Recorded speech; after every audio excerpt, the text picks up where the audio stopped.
అమ్మాయిలను ఎక్కువగా ఇబ్బంది పెట్టే సౌందర్య సమస్యల్లో మొటిమలు మొదటి ప్లేస్లో ఉంటాయి. మొటిమల కారణంగా నొప్పి, వాపు కూడా బాధ పెడుతూ ఉంటాయి. మొటిమలు మొటిమల కారణంగా వచ్చే మచ్చలు, గుంతలు మన ముఖాన్ని అందవిహీనంగా మారుస్తాయి.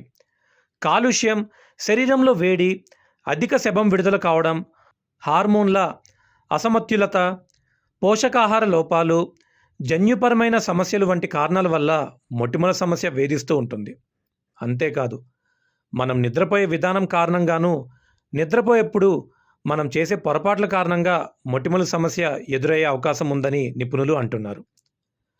కొంతమంది ఓపిక లేక, నిర్లక్ష్యం కారణంగానూ కొందరు మేకప్ రిమూవ్ చేయకుండానే నిద్రపోతూ ఉంటారు.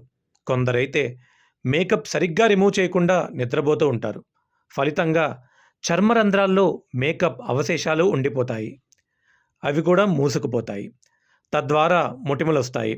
అంతేకాదు, మనం నిద్రపోయినప్పుడు శరీరంలో ఒత్తిడి హార్మోన్ కార్టిసాల్ స్థాయిలు పూర్తిగా పడిపోతాయి.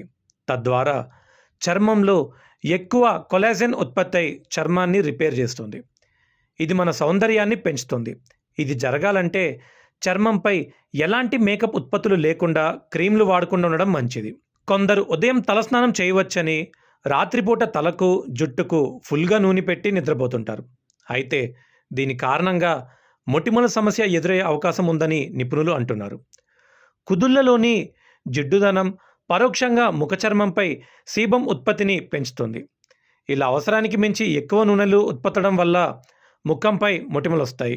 కాబట్టి పడుకునే ముందు ఈ అలవాటును మానుకోమంటున్నారు నిపుణులు.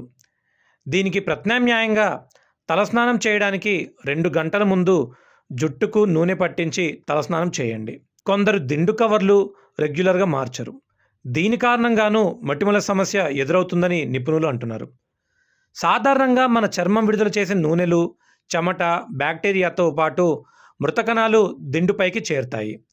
రోజు ఈ ప్రక్రియ జరుగుతుంటుంది.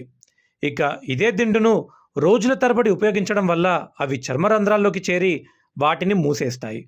ఫలితంగా మొటిమలు వస్తాయి.